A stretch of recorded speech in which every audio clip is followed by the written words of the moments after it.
नमस्कार, आपण पाहतात रयत संवाद न्यूज चॅनल। जागतिक सिलंबम स्पर्धेमध्ये सिलंबम स्पोर्ट्स फेडरेशन इंडियाची उल्लेखनीय कामगिरी।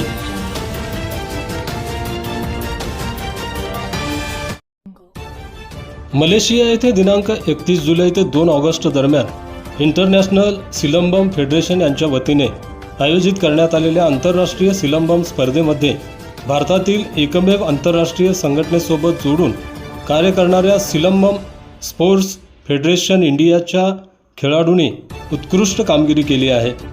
1 सुवर्णपदक, 2 रौप्य आणि 7 कांस्य अशा एकूण 10 पदकांची कमाई करत आपला 5 खेळाडूंनी देशाचा गौरव वाढविला आहे।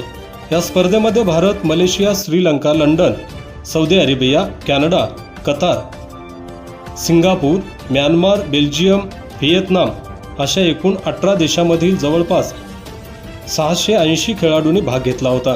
सिलंबम खेळाच्या इतिहासात पहिल्यांदाच असे झाले आहे की मलेशियामधील शासनाच्या मान्यता आणि सहयोगानुसार या स्पर्धा आयोजित करण्यात आल्या होत्या। या स्पर्धेचे उद्घाटन मलेशिया देशातील मंत्री घो झीव सेन तसेच जगदीप सिंग डिवो यांच्या हस्ते करण्यात आले। इंटरनॅशनल सिलंबम फेडरेशनचे technical director Mahaguru Ravindran master, मुख्य कार्यकारी अधिकारी चंद्रन मास्टर, सचिव सौ सुशीला मॅडम, उपाध्यक्ष सुरेश सर, प्रकाश मास्टर यांनी स्पर्धेचे उत्तम नियोजन केले होते। आंतरराष्ट्रीय सिलंबम एक्सपोर्ट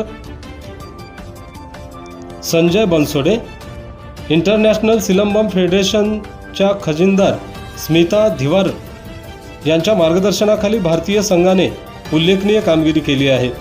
या कामगिरीबद्दल आंतरराष्ट्रीय सिलंबम फेडरेशनचे अध्यक्ष doctor Ajay Navale, founding member Ganesh गेजगे, सिलंबम स्पोर्ट्स फेडरेशनचे सचिव किरण आडागळे यांनी आंतरराष्ट्रीय सिलंबम खेळाडूंचे कौतुक केले। प्रशिक्षक केतन नवले, मराठवाडा सिलंबम प्रमुख भूषण यादव, सुदर्शन सूर्यवंशी, रविराज चखाले, अभय नवले यांचे खेळाडूंना मार्गदर्शन लाभले आहे।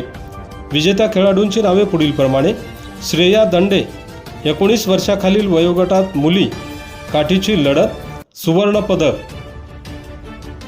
ऋतुजा कुलकर्णी 14 वर्षाखालील वयोगटातील मुली रिकाम्या हाताने केले जाणारे खेळ प्रकार रौप्य पदक, वेदार्थ तापकीर 17 वर्षाखालील वयोगटातील मुले काठीची लढत रौप्य पदक, विश्वजित पवार 14 वर्षाखालील वयोगट मुले काठीची लढत रौप्य पदक, काठी फिरविणे कांस्य पदक, राहुल काळे 17 वर्षाखालील वयोगटातील मुले जी तलवारबाजी कांस्य पदक, काठी फिरवणे कांस्य पदक। रयत संवादसाठी अशोक शिवशरण, पिंपरी चिंचवड, पुणे।